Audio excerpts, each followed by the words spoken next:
If you've listened to Brülosophy at all, you know how much we love Imperial yeast. The company was founded on the ideal that if you're going to do something, do it right. From their Imperial Pitch-Right pouches, packing a whopping 200 billion cells of healthy and viable yeast in each pouch, to their commitment to commercial customers guaranteeing 10 of their most popular strains are in stock for orders up to 20 liters, or the shipping is free, Imperial yeast does it right. No more worrying about whether you need to make a starter or propagate your yeast prior to pitching. Imperial yeast makes it easy for the home brewer and commercial brewer to obtain direct pitches at proper rates when you need it. To place a commercial order or to get more information about everything that Imperial yeast has to offer, head on over to imperialyeast.com.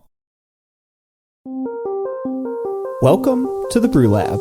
Beer is a wonderful beverage that's valued for its thirst-quenching properties and unique flavors and aromas, but making that beer taste thirst-quenching and satisfying is harder than it seems. I'm your host, Cade Job, and I'm back in the lab this week with co-host Jordan Folks as we apply the science from last week's episode about how alcohol level and flavor impact refreshing perception.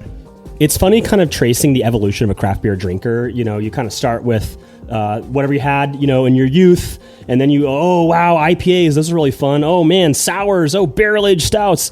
But it all comes back to lager, and I think that's especially true with brewers, that the more we get into beer, the more it comes back to basics, which is thirst-quenching and just basic beer. Oh man, I've talked about that a whole bunch of times. I call it like the wheel of craft brewer, like of the beer drinker, right? Of the craft beer drinker, where you start with, because everybody generally starts with fizzy yellow lager because it's cheap and it's available, and so everybody starts there, and then you explore dark beers or IPAs or sours, and then you kind of make it all the way back to lagers. Is like, okay, yeah, this is where I want to live. That's not for everybody, right? Some people don't like lagers, but certainly you and me and Marshall, I think, are three that are very, very outspoken in our love of lagers. So that's totally true. And of course, as we learned on last week's episode with Dr. Xiaofeng Du, alcohol level makes an impact on consumer refreshing perception. So when you talk about IPAs and imperial stouts or barrel-aged stouts and stuff, those have higher alcohol. So I do wonder, is that why we kind of make our ways back to lager, is because it is refreshing? But there are a whole bunch of levers to pull to adjust how refreshing the beer is when it's drunk. And so that's what we're going to spend some time talking about on this show. We'll start off talking about some recipe design elements, and then some actual process variables that you can pull, or different process levers that you can pull to achieve refreshing character in beer. I just want to say a quick thank you to all of our patrons out there. If you're not yet a patron and you'd like to support us, you can get some awesome rewards, such as access to unpublished contributor recipes, discounts at YakimaValleyHops.com, and an invite to a monthly live Q&A session.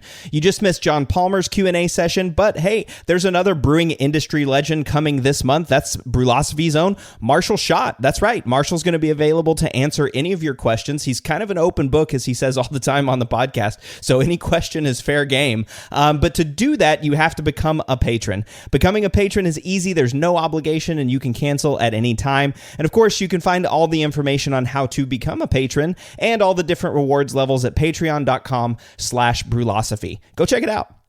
You can also support us by using the links at Brülosophy.com/support. Just start your shopping experience by using the links, and we get a small kickback. And hey, every little bit helps. It doesn't change your shopping experience at all. All you have to do is click those links at Brülosophy.com/support. Feedback is brought to you by the imaginative crew at Haas, who have developed a revolutionary way to dry hop using Spectrum, a flowable 100% hop-derived product that's fully dispersible in cold-side applications for great flavor, efficiency, and less beer loss. No solids mean less loss, and it's fully dispersible in cold beer, so there's no contact or residency time required like traditional dry hopping. Spectrum fully disperses immediately, so you don't need to wait 24 to 48 hours or worry about double dry hopping, and you don't have to have any special dry hopping equipment. It stores easily, it's easy to use, saving you precious time and getting instant aroma in each batch. It's currently available to commercial brewers in trial quantities of Citra and Mosaic, so check it out by visiting johnihaas.com. That's John, the letter I, HAAS.com. All right, listener Dan Pixley wrote in with feedback about repitching yeast. And listeners, of course, you'll recognize Dan Pixley's name from the Milk the Funk wiki, which is a great repository for all things, especially if you're looking at yeast or sours or interesting other microbes that might do that. It's a great resource out there, and I, again, point anybody to do that. So I'll mention that right up front before we get to Dan's feedback. And of course, this is a long one, so I hope you're able to catch up. He says, "Hi, Cade. I'm trying to catch up on Brewlab podcasts and have some feedback to episode 114. This is in response to your response to Dr. Brian Haidt regarding yeast genetic drift during cereal repitching.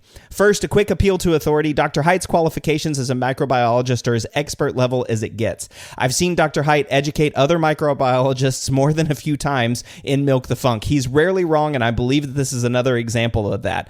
The study you cited from Lallemande, this is the one I was talking about where Lallemande repitched their yeast something like 20 or 30 generations. Or no, it was way more than that. It was like 90 generations, something. I don't have the notes on hand. But anyway, a lot of generations, and then they did PCR to see if the yeast that they pitched on that last generation was the same as the first one. And so that's the study that I was talking about here. So Dan says, the study you cited from Lallemande used PCR to analyze certain segments of the yeast genome. This methodology is therefore limited. A newer study by Dunham et al. In 2020 used whole genome sequencing, which is a much more thorough way to measure genetic drift. Dr. Maitreya Dunham is a geneticist and evolutionary biologist. They reported several surprising results, and I believe that this work has changed the way microbiologists and yeast labs look at genetic drift in breweries. For example, US05 from 2018 to 2019 had small genetic differences. They deduced that genetic drift likely occurs in yeast labs during propagation as well. I'm not going to go through the whole thing, but you can read my summary in Milk the Funk here, and he provides a link. He says there's also a lot of good discussions with Dr. Dunham herself regarding this study and where she wanted to take it in the thread. So if you need that link, just shoot me an email. He says, that said, I think that consistent versus changing treatment of yeast, harvesting, growth, etc. is a key factor to genetic drift. For example, top cropping versus bottom cropping can select for different yeast. Harvesting at different times can select for different yeast. Exposure to different sugar composition can select different yeast. Over time, if methods of harvesting or growth are inconsistent, this could encourage more genetic drift. So for breweries who are following a standard SOP during their repitching, they're less likely to see phenotypic drift. This is something that we talk about a lot in the Kvike world, traditional brewers versus modern brewers harvesting method. Thanks so much for all you do for the podcast. You are doing a wonderful job overall, Dan. Ooh, that's a long one, Jordan, but anything there on cereal repitching yeast? Yeah, I think that all makes a lot of sense to me. And I guess maybe I'll appeal to authority and kind of take them for their word. I will say that I've done a bit of repitching myself. My method is I ferment in kegs. And so once the beer's out, I save a little bit of beer at the bottom and I swirl the keg and open the top and I pour that into a sanitized jar. So I'm always collecting yeast from the bottom of the fermenter. I've never scooped up the krausen or anything like that. And so I'm seeing very consistent pitches at the homebrew level, only going maybe 5 generations. But I'm not genetically sequencing this, and so I don't really have a way to know what level of genetic drift exists. I would not be surprised if there's some, but I am consistent.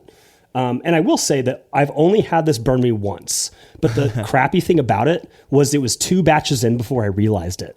It was Imperial's Dieter, the German ale, and I had a Kolsch that was lagering while I was fermenting an alt beer, and then when pitch generations 4 and 5 or something like that. And then when I started tasting the Kolsch, it was like gross. It was just off, like weird and sourish. And I don't know that it wasn't like a full blown sour beer, but it was gross.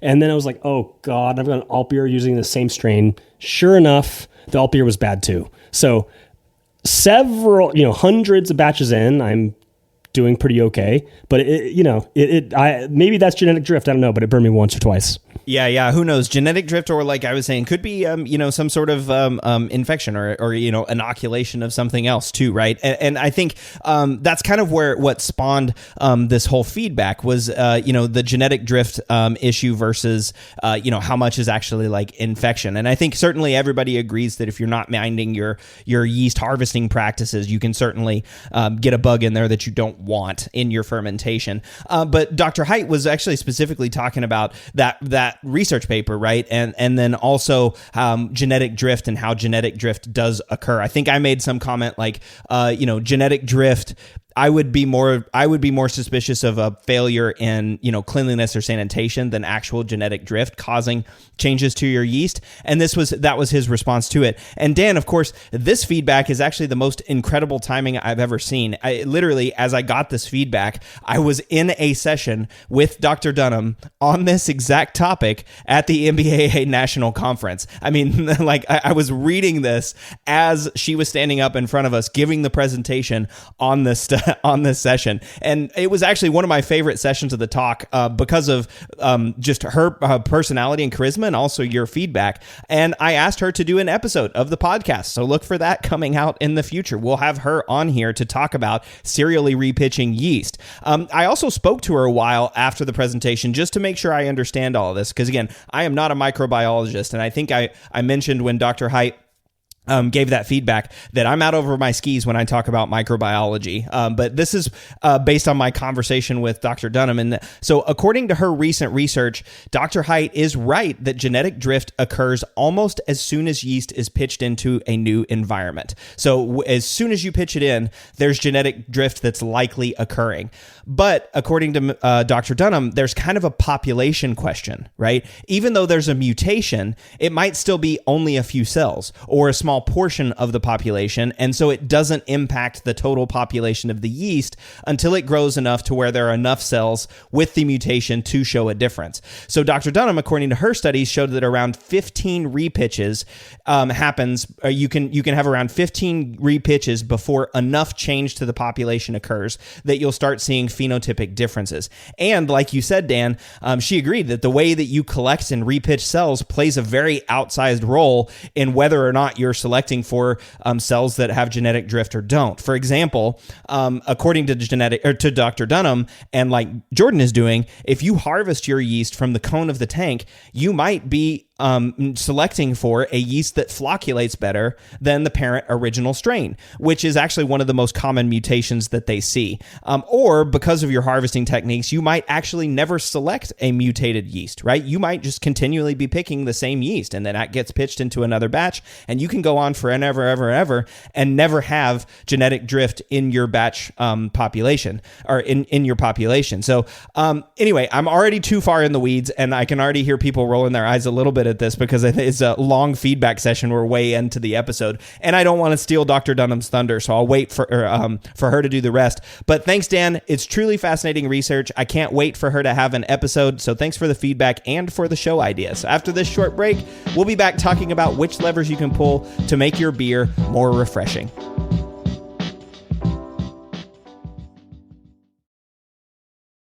The dry yeast revolution is here, and Cellar Science is leading the charge. Cellar Science has expanded the world of dry yeast far beyond the drab landscape of yesteryear. With over 20 strains of beer and wine yeast now available, you can brew any style. Not to mention that their unique growth and harvesting process greatly increases lipid levels in yeast cell walls, removing the need to aerate your wort on the first pitch and allowing you to directly pitch without rehydration. Couple that with the other advantages of dry yeast, such as higher cell count and viability, and you can clearly see why commercial breweries across the U.S. are using dry yeast and choosing Cellar Science.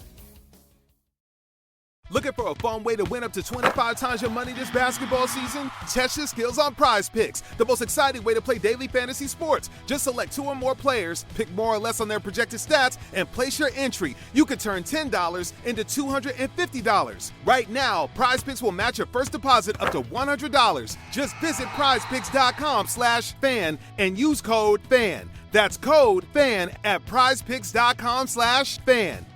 Must be present in certain states. Visit prizepicks.com for restrictions and details.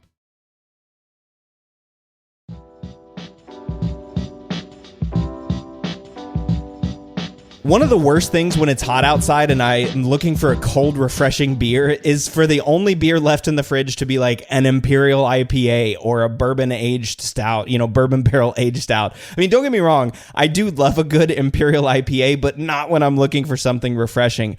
For me, the most refreshing beers are light lagers. And what about you, Jordan? Are you in the same boat?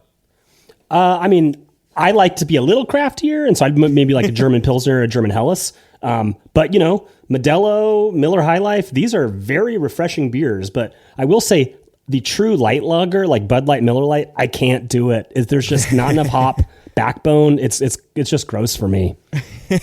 I mean, I hear you. I've certainly heard that experience from a lot of people, and I love MGD and Coors Banquet and Bud. I mean, I love those too, right? As traditional like American standard lagers, not necessarily light lagers, but man, I will crush me a light lager. I mean, the one I've been drinking. I mean, I think I've told this story before on the show, but if you tell my son to go get me a beer out of the fridge, he'll come back with a 10-barrel pub beer, which I think is just a like slightly craftier version of one of Budweiser's, value brands, I think is what they call it. Who knows? One of those. Maybe it's a Bud Light clone. I don't know. It's one of their value brands, but essentially that's a light lager. And I mean, it is a light lager and I love it and I drink it a lot. And one of the reasons why I drink it is because it's so refreshing.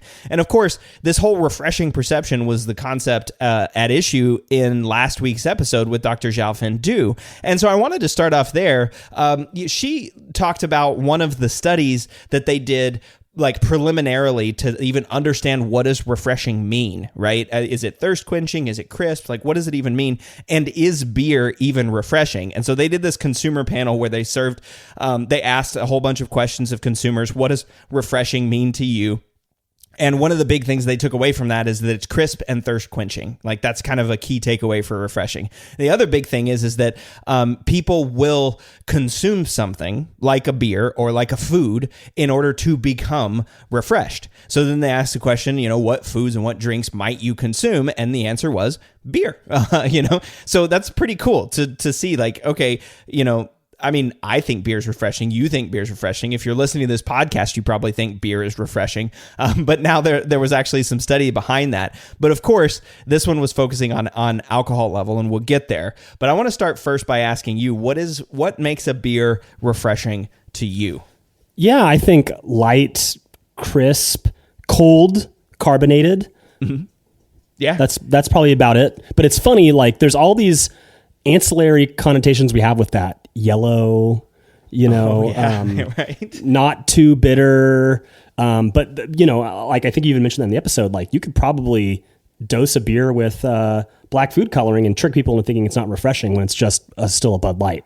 Yeah, right. Still exactly the same. That's totally right. And I think even like sound, right? The like ka-ch of the opening of the can or the bottle, or like the when you're like filling it up from a tap, like any of those things that could make a beer refreshing too. It's kind of like the auditory or like the anticipation a little bit, right? Like you see this like beer that you've had refreshing experiences with in the past. You see it being poured, you hear it, you know what it looks like, and you start sort of salivating. I'm kind of salivating right now. I want something to drink. Well, also though, it needs to be clear of flaws, right? If it was like infected or out of balance, or like the hops were old and just that weird old hop flavor, it loses its refreshing factor, even if it's otherwise a refreshing substance. There's no room to hide.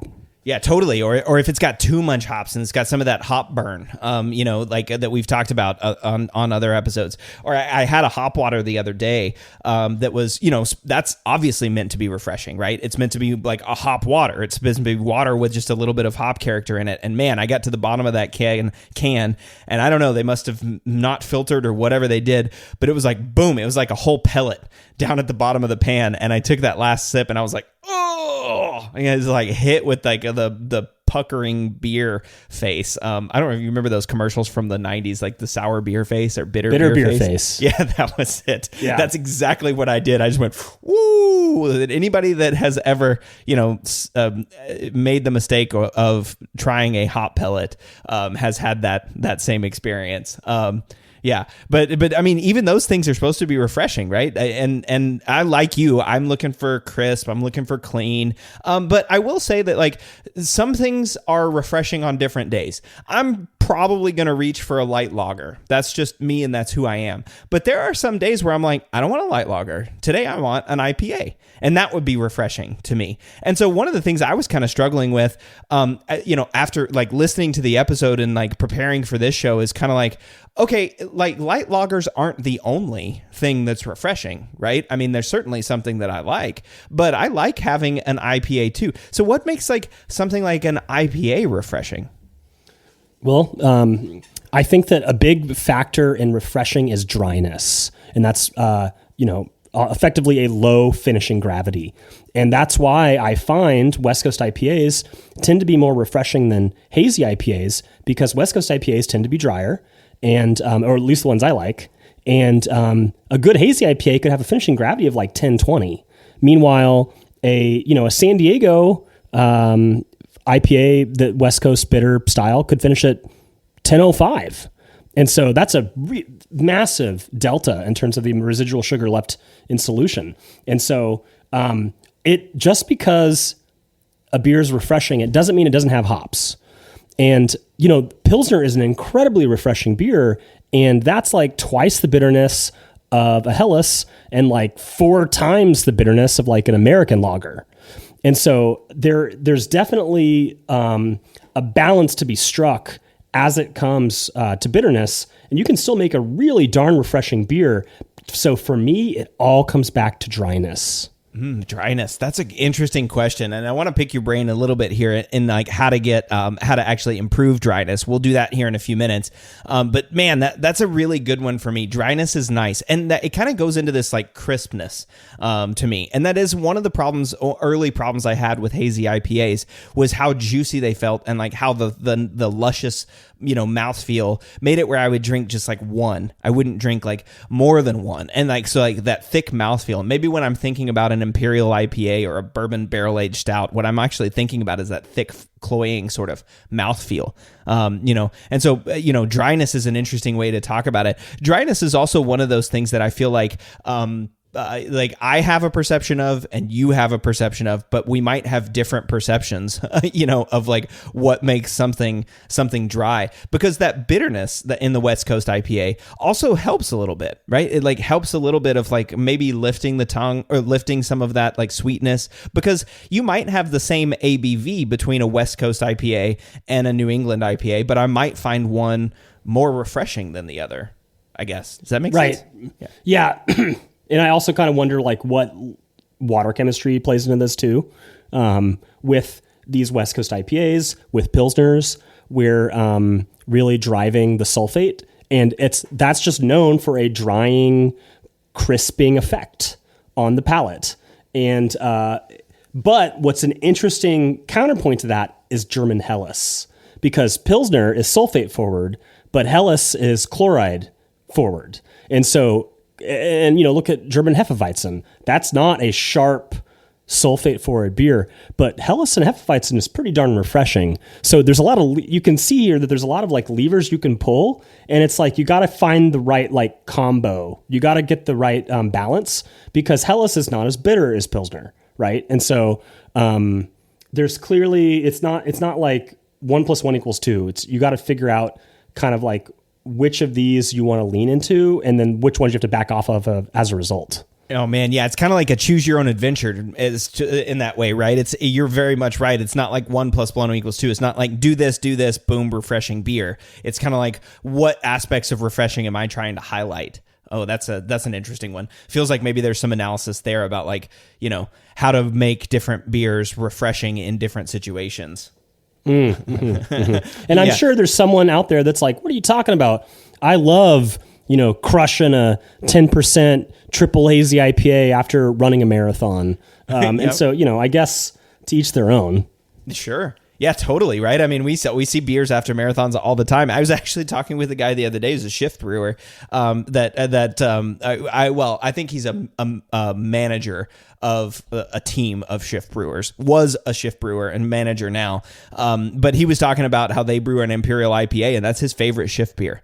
right? And I mean, and it's just like, man, I was thinking like whenever I was working at the brewery, if I was on a 7 or 8 hour day of and it was just a slog of a day, the last thing I wanted was some like giant heavy beer. But he loves it, and he's like, no, that's my shift beer. That's the beer I always go to. It's the Imperial IPA, and it's the one that I drink. And so for him, totally, I think he would absolutely say it's refreshing. Well, wouldn't an Irish person tell you that Guinness is refreshing? Oh, totally. Hey, actually, that's a great example too. Guinness is a fantastic beer. I love that. And it's dry, right? It's dry. Yep. Dry Yep. Irish stout. Yeah, so it doesn't have to be yellow. It doesn't have to be carbonated with CO2, right? There's a lot of different ways to get to a refreshing end game. Yeah, totally, right? The nitrogen from Guinness. I love a good nitro pour. I actually love a good nitro pour on a West Coast IPA too. Which is sort of interesting. But anyway, we digress. But these are all different, tips that we can do to improve refreshing. And so that's kind of what I want to spend the meat of this episode talking about, are sort of our own tips and tricks about how to improve refreshing character in beer. So a couple things from last week's episode, a couple of big takeaways.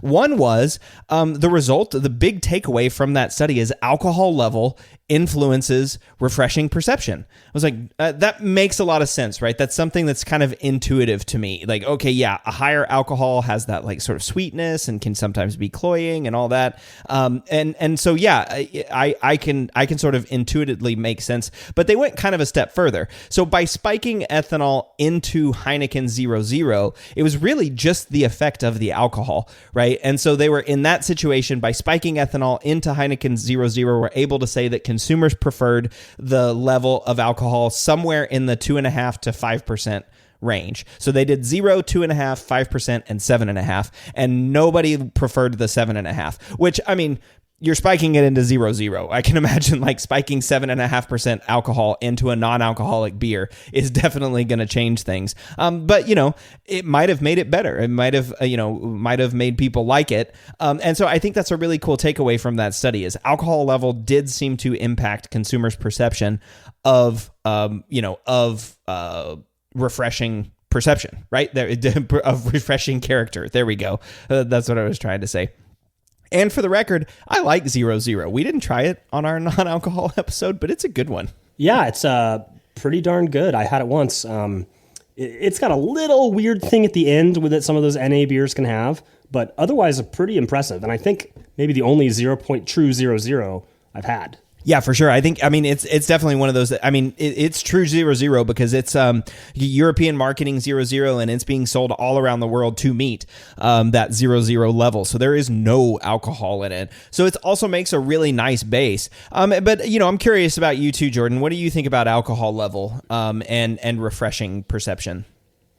Yeah, I think that as I said earlier, I think dryness is a really important factor there. And that is somewhat a function of alcohol, right? Mm-hmm. So I think that there probably is a relationship there. I mean, clearly this study is even showing that.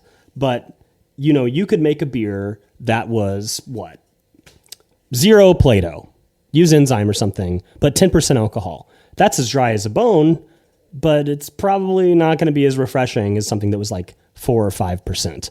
So there really does seem to be something about alcohol. They say it has a sweetness, but there's also a harshness, et cetera, associated with alcohol, and too much, and it's just not as refreshing. Yeah. Yeah, I totally agree. And I'm wondering, too, like what's going on with alcohol? What about alcohol specifically makes it refreshing? And I don't know. I don't know that Jalfin Du would know the answer. I don't know that you know the answer. Maybe there's somebody else out there that's looking into this issue. And if you are or know who's doing that, send me an email and I'll see if I can get them on the show. But yeah, what about alcohol specifically is making it refreshing? And why in this range of like 2.5 to 5 in, a Heineken 0.0? Because like you said, you could make a super dry beer, or like think of like a Brut IPA, right? When you're using the enzymes and super high carbonation, that seems like something that would be very refreshing. But I never found those super refreshing. I found them really nice, tasty beers, but I wouldn't necessarily call it refreshing. And on the flip side, 0.0 with no alcohol, right, is intended to be super refreshing, right? But there's been so many of those 0.0s that I don't find refreshing. And I agree with most of the studies that I'm somewhere in that 2.5 to 5% range for most beers. Again, style dependent, but for most beers that I consider refreshing, I'm sort of in that area. So let's talk about some recipe design choices that you could make, in terms of, way you want to structure the beer to make it more refreshing. What are some things that you would pick or some levers that you would choose to pull if you want to make a beer that's refreshing? Well, again, my first thing would be thinking about final gravity and going for a lower final gravity. So whether you're starting low so you finish low, or you make a highly fermentable wort via mash regime, or whether you're using sugar or corn or rice or something like that that's going to help dry it out without providing body. We said dry, right? And that's a function of FG, but I think that's the other key there is body, is not too much body. The stereotype is that German beers are refreshing. A Dunkelbock is not refreshing. And so there's a ton of body there, right? And also some higher finishing gravity. And so that's the thing that I would be thinking about the most from like the goal is how do I keep it dry and how do I keep the body low? So then is when you start to look at the recipe and it's like, how exactly do I want to achieve that?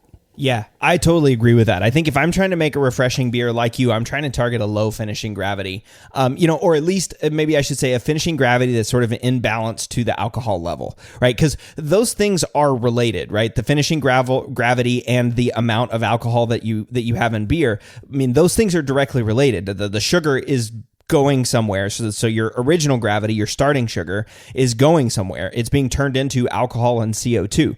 Right. And then the leftover stuff is all of the stuff that couldn't be fermented into alcohol and CO2. So it's longer chain dextrins. It's, other things that are just present in the beer. But so the lower the finishing gravity, that could also mean higher the alcohol level. Right. And so you kind of have to look at those two things together, or at least understand that they influence each other. But like you, I think if I'm trying to make a dry beer, I'm trying to get that finishing gravity as low as possible. And now this brings up an interesting thing, right? So I just mentioned that ABV and FG are related. And I think this is something that's kind of under-realized by a lot of brewers, especially maybe home brewers.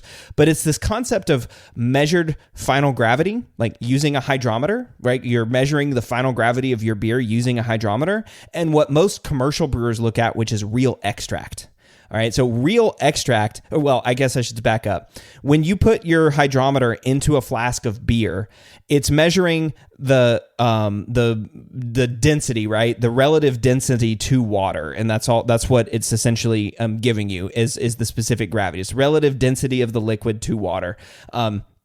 And basically what that means is it takes the amount of sugars that are left in the liquid, right? I think most people would stop there and say, okay, it's the amount of sugars that are left in the liquid. So if I get a reading that's 1020, that means I have, 20 specific gravity points or maybe 5 Plato of sugars left in the wort. But that is not the actual amount of sugars because alcohol is actually lighter than water. So it's actually so it actually lowers the gravity reading with a hydrometer. So if you're reading 1020, you might actually have something like 1025 or maybe even higher of actual sugars in your beer. So when you're reading some, especially as the higher the alcohol is, the more that number goes up. So if you've got some big like 8 or 10%, double IPA or a, imperial stout, something like that, and you're reading 1030 or 1040, that number might actually be closer to like 1050 or 1055 of the actual sugars that are in that beer. And so I think that's one of those reasons why a lot of people might have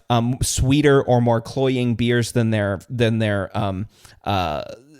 intending, because they're not taking into account that effect of alcohol. Now, if you're doing a light lager and you started at 1030 or 1040 and you're down to 1005 or 1008, the effect of the alcohol is not going to be changing it too much, right? Or at least not in a way that's super noticeable. But it's in those bigger beers where the alcohol is providing its own body, its own sweetness, its own character, but then it's also in a way masking the residual extract in there. So what brewers will do is they'll actually compute the exact sugars that are left in the beer. beer, and that's the real extract. So it's essentially by taking out the alcohol or the weight of the alcohol, you can determine what the real extract is of the beer. And so that gives them the amount of sugars that are left independent of alcohol, which is a way to look at it. A lot of homebrewers don't have access to that information or that calculation, but if it's something you're interested in, check it out. So that's just kind of a key to keep in mind here. If you're targeting your FG, right, it may be okay if you want a drier beer to go a little bit lower than what you anticipated or what you expected, knowing that, hey, I'm going to have a little bit more residual sugars in that beer. But I totally agree with you. In terms of where I start if I'm trying to make a refreshing beer, is to target that FG and ABV level. And one of the ways that I might do that is by, like you said, you mentioned it already, using sugars or adjuncts or rice or corn or something like that to really lower the amount of sugars that are going to be left in the beer, because those are, unlike malted barley, they're not going to have dextrins. They're not going to have sugars that are, 4 linkages or higher. They're just going to be small, simple sugars that yeast can ferment. So when you put like sugar, like dextrose in there, like corn sugar or table sugar or any of those things, if you dump that into the wort, it's going to ferment all the way out. Same thing with maple syrup, right? You put maple syrup in and it's going to ferment all the way out, and you may not have any maple character to your beer because the sugar is going to be all gone. So that is one way to really dry out your beer if you're looking to, right? It's going to lower that body, which you said was key, right? It's lowering the residual extract, the target FG, but also still hitting the alcohol level that I want. Is that something that you use, Jordan, adjuncts to sort of dry beers out? Yeah, I'll often use sugar and IPA to make it dry. But for lagers, I'm not really making American style lagers. Granted, I really want to make a pre-pro lager. It's on my list. But I'm making more like German and Czech style lagers. So to encourage dryness, I use complicated mash steps. So we'll do beta rest, like at 144F for like an hour before going up to like 160 for 30 minutes or an hour before doing a mash out. Maybe I'll decoct the beer. Decoction can also improve fermentability. So I am not using adjuncts in my lager brewing because I'm making traditional European lagers, which the modern interpretation is really an all malt beer there. So that being said, I make the occasional Italian pills or something like that, and we'll use some rice or Japanese rice lager, and rice does a really good job of drying it out. Mm-hmm. Yeah, exactly. That's a great way to get it. And so again, the keys here are we're trying to reduce that final gravity. We're trying to reduce that body mouthfeel and dry the beer out. Another thing too is bitterness. And I think that's kind of another recipe design element of this is the IBU, what you're targeting in terms of your bitterness level. Now, IBU is notoriously, sort of not highly correlated to sensory perceived bitterness, but it still gives you sort of an idea of where things might be, right? Especially if you're brewing a beer and you've got a recipe almost dialed in, but it's not exactly as refreshing as you want. Bitterness might be something to look at. You might consider increasing the bitterness and increasing refreshingness, and or the opposite, right? You might consider taking the bitterness down just a little bit and see if maybe that's what's causing the hang up in terms of refreshing character. And that's kind of like hot side, I'm talking like your kettle additions. I'm not talking about aroma or flavor. That's a different one we'll get to after the break. But here, just like your bitterness addition, look at bitterness and see. You might need to raise the bitterness so that it balances some of the cloying malty sweetness, right? That's why hops are one of the reasons why hops are added to beer. That bitterness should balance the malt. So you can increase your bitterness and sometimes create crisp, clean, and refreshing beers. And on the flip side, they say that you don't need as much IBU when you have a super dry beer. So like a Japanese rice lager, if you're going down to 1.002 or something like that, due to the use of adjuncts like rice, 15 IBUs might be all you need, and it still is perceived as fairly bitter because of that kind of like FG, BU, ratio that in terms of perceptible bitterness. Yeah. And then, of course, another way to change refreshing character, and this is kind of germane to what Dr. Xiaofan Du did in her study, was adding flavorings or fruit, right? I love, there was a beer that we made at Blue Owl, and it's called Lime Tastico, and that beer is incredible. It's sort of a light lager sour beer, right? I think that's kind of like the base. But then we add sea salt and lime to it. And those flavorings, that lime flavoring and a little bit of sea salt, takes that beer from like a really good sour lager beer to a holy moly, this is the beer I want to drink all day beer, right? And I think it shot up. It may be one of Blue Owl's best sellers these days, but that addition of that lime and sea salt totally changed the refreshing character of that beer. You know, it's funny, in a sour beer, I'm down with lime and salt and stuff like that, but in package, right? Yeah. But in a lager beer, let me add it myself. I don't want your pre-mixed lime lager. Like, I want to know what the lager actually tastes like before I try to put a lime in it. Oh, yeah, you sound exactly like my dad. I don't put fruit in my beer. I didn't say that with a heavy enough Texas accent, but for sure. My dad's very much a light lager beer, and I mean, he'll drink a lime with a Corona or a Dos Equis or something like that, but not in a Bud Light or Miller Lite or Coors Light. You keep that lime away from it. But even still, right? You're talking about like a Helles or a Pils. Those can be refreshing without adding any flavorings or fruit to them. And it was kind of interesting how they took this Heineken 0.0, and not only did they adjust the alcohol level, but Dr. Dew also adjusted the flavoring addition that they added. So they added citrus, they added cucumber, and they added lime to see if any of those things increased cucumber or increased flavor perception, refreshing perception. There we go. I finally got it out. And then what they found was the citrus and lime were kind of like equally refreshing. It's sort of equally refreshing, but then the cucumber itself was not. And so this was kind of unique in that cucumber didn't seem to improve refreshing character. And I bring this up because there was another sour beer that was done over in Austin. It was done by Independence.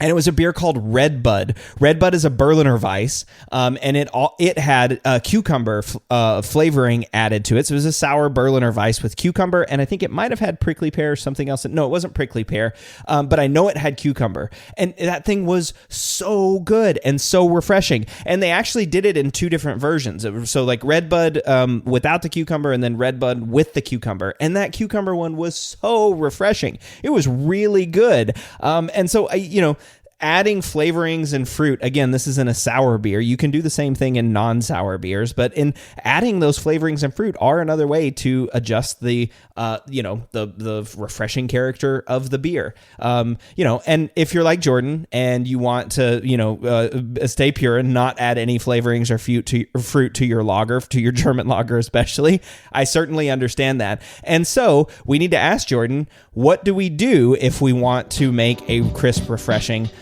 German lager? And we'll do that right when we get back from this break.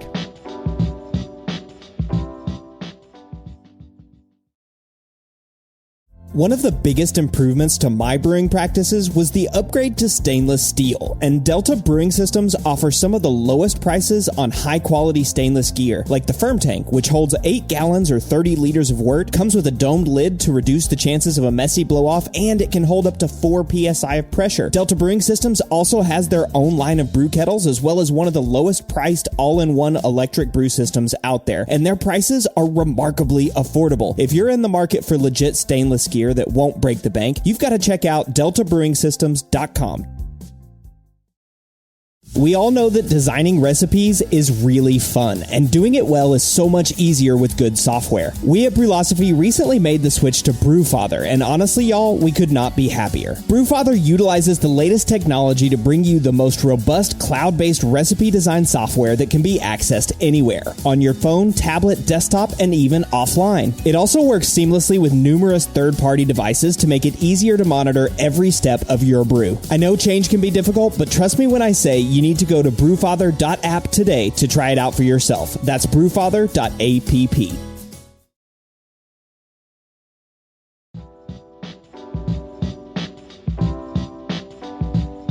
For a beer to be considered refreshing, it's got to be crisp, clean, thirst-quenching, and balanced, at least for me. It can't be overloaded or one-sided, and it cannot be cloying or overly sweet. Jordan, have you ever had that experience where you're expecting a beer to be refreshing, but it just isn't?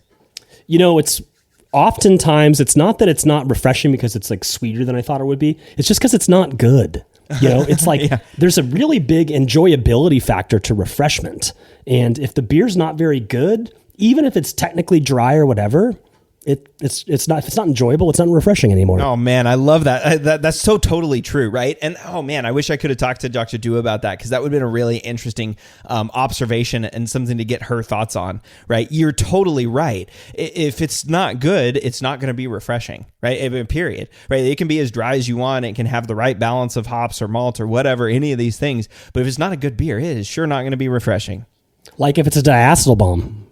Yeah, or if it's got something else wrong with it, some off flavor, or there's a package issue, or the carbonation drops too low, or, who knows, whatever. Yeah, if it's not a good beer, it's just not going to be refreshing. Well, what I'm hearing a lot of, and again, we talk about it all the time, it's the cliche brewing word, right? It's balance. It's balance. It's finding a way to balance the malt, the sweetness, the bitterness, the hop aroma, the flavor, the water, all of these things that we're trying to get into this perfect gestalt to make a beer taste really good. So let's start with some, we talked about like kind of recipe design elements, but now let's talk processes. What are some things that you can do in your brewery to improve refreshing character in your beer? So why don't we start with water chemistry? I think that when it comes to making a good beer, a healthy fermentation is really important. And as we talked about a second ago, it's hard for a beer to be truly refreshing if it doesn't taste very good. And a sluggish fermentation could definitely be a reason why your beer doesn't taste very good. So we want to typically have 40 to 50 ppm minimum calcium for a healthy fermentation. And I think that getting back to the genetic drift issue earlier, yeast health is probably relevant there. And this is probably really important if you're not using like brand spanking new yeast. So, but then what do you do, right? So, okay, we've got the calcium. Well, should we be pushing chloride? Should we be pushing sulfate? And I think that for the majority of crisp beers, you want to push sulfate.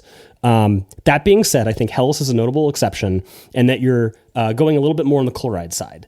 But, we're not talking hazy IPA levels of chloride to sulfate ratios when we're looking at Helles. It's just a few ppm, basically just enough to get enough calcium chloride to get to 40 ppm calcium is all you need for Helles.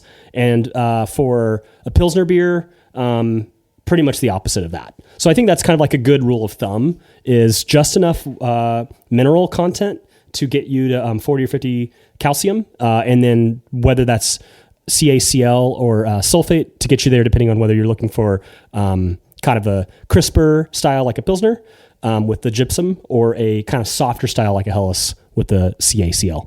Yeah, and your comment to lead that off too, I think was just on point, right? That you're not going to have a good refreshing beer if you have a sluggish fermentation. That's a fantastic one. That's a good comment. And I think that's going to weave its way through a bunch of the things that we talk about in this episode. So kind of keep that in the back of your mind. Like, a lot of these things are going to be to help the fermentation or dealing with the fermentation. But water chemistry is a perfect place to start. And again, Charlie Papazian was the one that said that if you have good water, you can make good beer. And I think that that's true. But to make really great beer, to make beer that is refreshing, that tastes good, and that you love, you really got to pay attention to your water chemistry. And like Jordan said, that calcium is super important for fermentation. But I also think there's something to this too. This residual alkalinity or bicarbonate, how hard your water is. Water hardness is actually directly related to calcium. So if you have a high calcium, like if you're up at like 100 or 150 or 200, that might also start doing other things in your beer, in your fermentation, that maybe you don't want. So pay attention to your water chemistry. And then sulfite to chloride ratios, I love. I think that's a great one. And I've always described sulfate as having that sharpness to it, right? It adds an edge. And especially when you're in bitter beers, it adds a sharp edge to bitter beers. So like for a German Pilsner that has a higher sulfite to chloride ratio, you really get that sharpness, that accentuated bitterness that makes the beer crisp and clean. But I think, like you pointed out on the Helles, that's another great example. That chloride also provides, it's not a sweet character. It's not like that. It provides a roundness to the finish that I like. And that's one of the things I like about the Helles. I feel like if the Helles was too sharp, it wouldn't be as refreshing, right? I don't need that. That bitterness isn't there anymore. So you just need to round off the edges of the malt, right? You don't need to create like a sharp cliff. You just need to round the edges. So totally manage your sulfate to chloride ratio. And that applies agnostic of style, right? I think, you can certainly apply this up. Hazy IPAs seem to have a higher chloride to sulfite ratio, and that's important for them because they've got a higher mouthfeel. They've got some more of that sweetness, some more of that juicy character that's intended, and that makes that beer more refreshing. If you had a hazy IPA with all of that stuff in there and a high sulfite to chloride ratio, or sulfate to chloride ratio, that might actually make the beer unrefreshing, right? It might move it. It might make it sharp or too bitter or something. But getting that water chemistry in balance is interesting too. And I'd like to have a water chemistry episode on the show at some point here in the future too. I want to see maybe if John Palmer will come on and do a water talk, or if I can get somebody else in the brewing industry to talk about water, because I think that's one of those that we haven't focused on a lot yet, but there's a lot there. And of course, you can't talk about water without talking about pH, right? And pH is it's a huge deal to me, right? And I think to a lot of brewers, managing your pH is important. Now, there have been a whole bunch of Brülosophy experiments that have shown that like mash pH may not be all that important, but you had a recent experiment that looked at post-boil pH, which was interesting. And that actually might have changed the refreshing character of that beer, right? Well, there's a couple actually. So I did a post-boil pH adjustment one on an IPA, maybe even my first experiment ever published. And it was significant. And it was striking, the flavor differences between a IPA that was just boiled and fermented as normal versus one that was reduced below 5 at knockout prior to adding the yeast pitch. And I think that for like IPA, that is a really good way to improve the refreshingness of a West Coast IPA, is because we're going to see a pH increase as we dry hop. That's a observed phenomenon, and so we can counteract that by reducing the pH on the front end, so that it has even if it's still rising, it's going to hit a ultimately lower point than it would otherwise. But there was recently a study where I reduced the pH of a lager versus one that was not, and we could not tell the difference. Interesting. And so in terms of refreshing character, I think that it's a decent best practice, the pH reduction, but in the lager format, maybe there's other levers that are more important. Yeah, that's interesting. So maybe the pH is a little bit style dependent then. IPA pH adjustment post-boil seemed to play a role in that experiment. The post-boil of the lager didn't seem to play a significant role in your experiment. And I'll even throw in another example of something that I've been dealing with recently, which is non-alcoholic beers, right? And the pH of non-alcoholic beers, because there's no fermentation, is usually much higher than a normal beer pH. So a lot of non-alcoholic beers, if you're not doing anything to adjust your pH, you're going to be well above 4 or 5. You might even be in the 5 range whenever you've done fermenting that. And if you don't bring that beer down to the right beer pH, it's not going to taste like beer. Yeah, pH is really important for a refreshing beer. But luckily, it seems to be that most standard brewing practices, fermentation, are going to get you to that refreshing pH range. But if you had an alcoholic beer that finished high, that's not going to be as refreshing. Right. And obviously on the other end of that coin, if you were making a sour beer or something and you got it down to, 2.0 pH, that's not going to be refreshing. That's going to hurt to swallow. Right. So there is a sweet spot there. But the good news when it comes to pH in terms of the finished beer is fermentation kind of heals all wounds, it seems. And we tend to finish in a proper pH for a refreshing beer, provided you're dialing in all the other aspects that we're talking about. Yeah, exactly. Providing everything else is still in balance there. And beer wants to make beer, right? Yeast wants to make beer and wants to do it in an environment that it likes. So beer actually does a lot to the wort as it's fermenting to make sure that it's in a consistent environment that it can survive in. So yeah, for sure.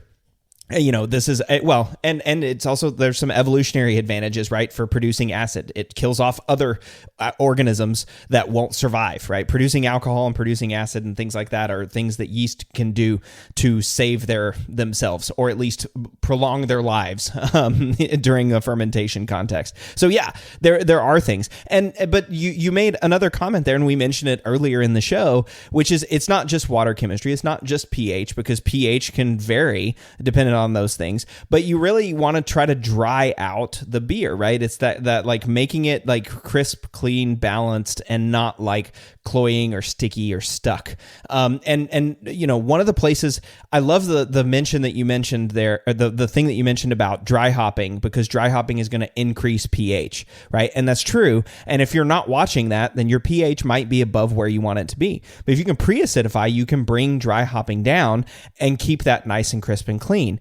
Because why are we adding dry hops? Well, we're adding dry hops a lot of times for flavor and aroma, and that flavor and aroma makes the beer refreshing, right? It's like it's the natural flavoring of beer, right? It's not lime or citrus or cucumber, but you can have lime and citrus flavors when you add that. I don't know if I've ever had a cucumber hop.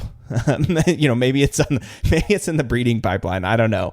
But that's why we're adding hops, is to improve refreshing character. So you can dry hop to make a beer more refreshing. It's kind of, but this interlay of pH and dry hopping and all that stuff and keeping your beer dried out. And also remember too, the freshening power of hops. I think it was episode like maybe 9 or 6 or something like that of the show, where we talked about this is how they referred to hop creep back in the late 1900s. They referred to it as the refreshing power of beer. And Jake Kirkendall came on the show and sort of suggested maybe one of the reasons why we use hops in beer is because when you add hops, it dries out the beer. There's a little bit of additional fermentation that happens. And so adding hops causes some dryness, and it creates a more fresher beer, right? And so it makes it more dry. It's a freshening or drying power of hops. So I think that's also something to keep in mind too. And I don't think I'll ever forget that whenever I think about like hop creep and hops, that hops may be doing more than just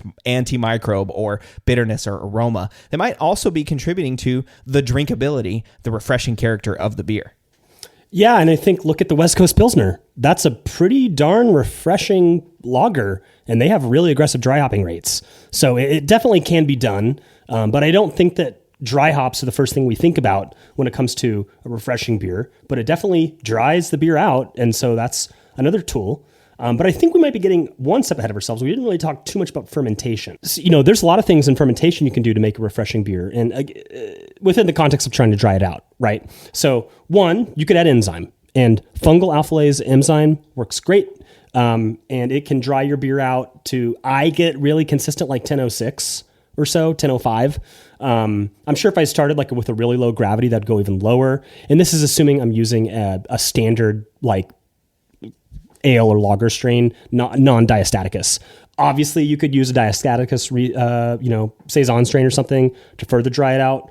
Saisons can be pretty darn refreshing, actually, in my opinion. So there are some different levers you can pull there. But one is, I think that's an important one, is a proper yeast pitch.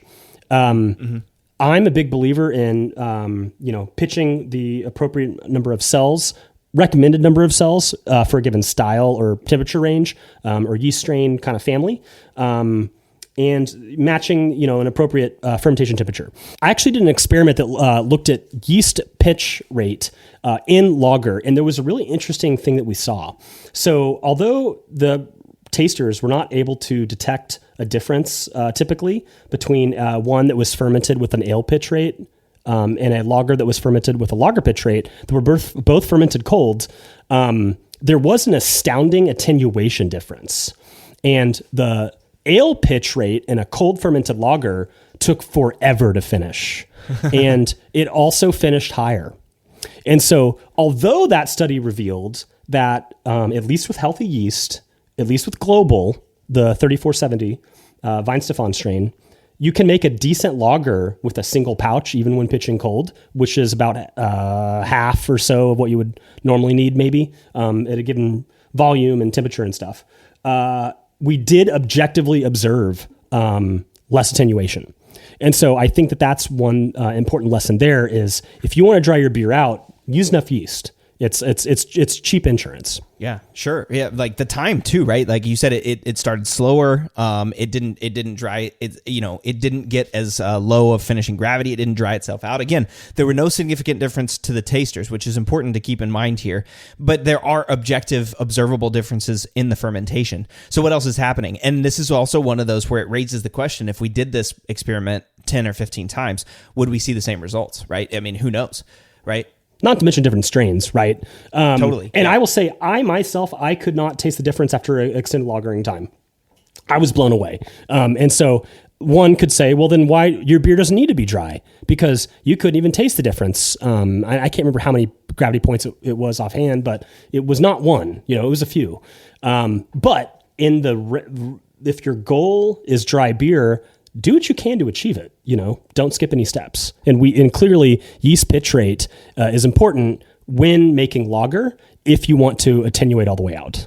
Sure. I mean, I might also say that from the other side as well, too, right? If you, yeast pitch rate seems to be important in this case, but you still made a beer that tasted dry, even though you didn't use that yeast pitch rate. So there might be some comfort a little bit in using yeast that, using a lower pitch rate if that's what you've got on hand, right? Or if that's what you want to do, or if that's what you need in that situation. But that's interesting. I find that interesting because it's both pitch rate.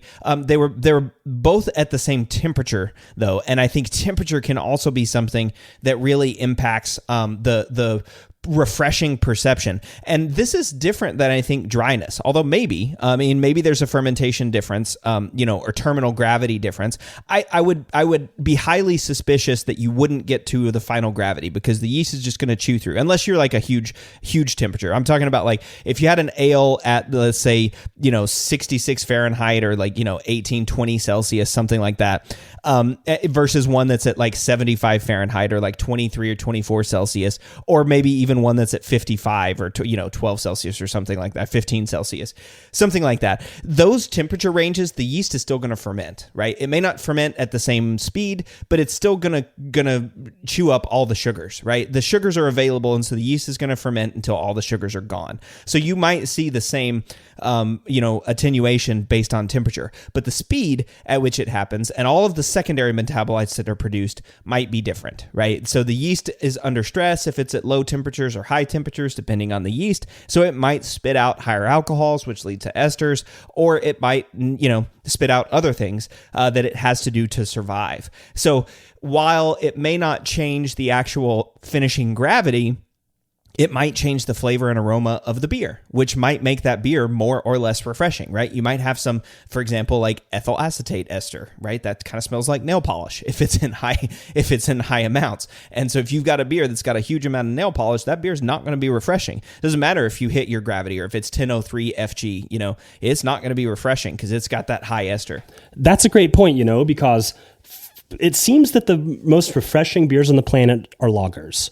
And at production, commercial scale, those are fermented cold. And clearly the intention here is to make a refreshing beer. And there's got to be a relationship there between fermentation temperature, which I would argue is also interrelated with pitch rate, and ester suppression. And my guess is that esters aren't as crushable as lack thereof. And so this, really jives with me. I'm a big proponent of cold fermenting your lagers at the homebrew scale. If you have the technology, I think that's the key to making a really refreshing lager beer. Now, I know Marshall would argue that he's making, lager quality lagers with ale pitch rates and ale temps with lager yeast. I have yet to experience that in my own brewing, and I hope to prove or disprove this theory.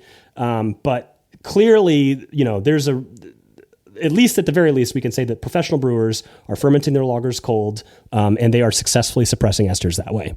Yeah, I think it's interesting too. You talk about like some of the Kvike, farmers, and brewers that have been doing that. I mean, they've been pitching at high temperatures and making beers that they love and that they find refreshing. So again, I think one of the big takeaways is refreshing is different to a bunch of different people. And like Marshall, I'm in that same boat. I like to ferment my lagers warm. I like that little bit of ester character, and it makes the beer nice and refreshing to me. Other people like you, Jordan, I can see is like certainly like you want it lagered and you want it like without any of those esters or at least reduced esters, and that makes it more refreshing to you, right? Wait, so you're going on record to say that fermenting a lager warm does create a little bit of ester character? I think so. Yeah, I think I would go that far as to say that there might be a little bit of increased ester character. Now, again, same caveat applies. Can tasters tell a difference, right? And is that actually what I am perceiving when I'm perceiving warm fermented lagers, right? Am I actually able to tell the difference? So all those sort of caveats apply. Would tasters be able to tell a difference? But yeah, I mean, the science makes sense, right? That you're fermenting at a higher temperature. The yeast is going to be more stressed. It's going to produce some of those things. I think I'd feel pretty safe there. Again, all the other caveats applying. Ooh, wasn't that a decent lawyer job of getting out of that question or not answering it well, not getting backed totally into a corner? I mean, if you like the way it tastes or even like that better, that's okay. But that's been my theory, is that this whole worm fermented lager thing is that although it can make a good beer, it's just not the beer for me. And I appreciate the ester suppression that I get when I'm fermenting cold with high pitch rates, but I really do look forward to testing that variable, because I want to see in a semi-blind, can I actually taste the difference? Because the warm fermented lagers I've made have been standalones. I haven't had a triangle test to compare it to. It's just been like, this feels off to me. And I think it's esters, but we'll see what happens when it's blind. I want to see that. I want to see you do that experiment too. And so I put that on the list and see if we can find a style that we haven't yet done it in. And we've done so many fermentation temperature experiments and different yeast strains and all that stuff. But this kind of brings up a good point. What if you were trying to hit these things, right? What if you dialed in your fermentation temperature, you were thinking about logging, you got your dry hop, you did all of your recipe considerations, you've got your water chemistry and your pH under control, but the beer just isn't hitting that refreshing target. Are you just SOL? Are you just out of luck? Is there no hope, that you're not going to hit the refreshing beer? What do you do if you make a beer that isn't refreshing? Is there anything you can do, or is it just dump that batch and move on? It depends on the problem, right? Too much sulfur, blast it off with CO2. Diacetyl, warm it up, and hopefully, even if it's in the serving keg already, and hopefully over time you can get that diacetyl to convert off. It just really depends on what the problem is. I think there are probably, if bad hops, nope, nothing you can do. It's done, right? So there are probably some sins that are forgivable, and others it's just too late. Yeah, getting back to the whole dryness topic, and right, like trying to make a beer dry, one of the easiest ways to make beer drier is to add water, right? I mean, make sure you're adding deaerated water, because if you're adding like tap water or normal water or something, it's going to have a lot of oxygen in it, and that's going to oxygenate your beer. But if you can get your hands on deaerated water, or you can find a way to do that at home. I've never tried to do that at home, so I don't know how. But if you can get your hands on deaerated water, you can make a beer drier by watering it down. And that's not necessarily a bad thing. If it's cloying, or if it's too thick, if it's not good, if the alcohol level is too high, something's not in balance, add some water to it and trim it down. It's not watering down your beer. I mean, technically it is literally watering down your beer, but that's not necessarily a bad thing if it makes the beer taste better, right? Or more refreshing. Yeah, and a couple other thoughts. If the beer is kind of flabby and it's not refreshing enough, you could possibly reduce the pH. You could add some lactic acid to the keg. I would definitely argue for a closed transfer approach to get it in there, because you don't want to oxidize the beer in your attempt to improve it. You could maybe add a little bit of gypsum. These are also things you could theoretically do in the glass. Just when serving it. And then, another thing is just ramp up the CO2. If it's super, super carbed, it's a little more refreshing that way. Yeah, that's a good point too, right? Change your carbonation level. If it's like flabby or is too cloying or something, increase that carbonation. It might lift it a little bit. It might make it a little bit less flabby. Well, cool. So I think, we talked about a bunch of things and a lot of stuff about how to make beer more refreshing and what refreshing means to us. Is there anything else that you wanted to get to that we didn't talk about, Jordan? I just can't wait for my next refreshing beer.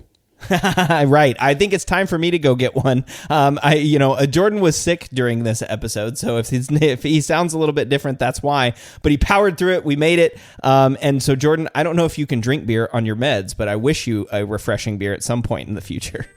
One of these days, I'll have one, I swear. All right. Well, all right, cool. Well, Jordan and I will be back in 2 weeks with our next Applying the Science episode. See y'all then. The Brew Lab is a production of Brülosophy, where they who drink beer think beer. Don't forget to visit Brülosophy.com to read about our weekly experiments and other brewing adventures, and listen to us talk about it on our other show, the Brülosophy Podcast. Thanks to all of our sponsors and patrons that help make this show possible. If you'd like to receive a reward for helping us do what we do, visit patreon.com/Brülosophy to see how you can do just that. Thanks so much for listening. We'll be back in the Brew Lab with another guest next week. Until then, think beer.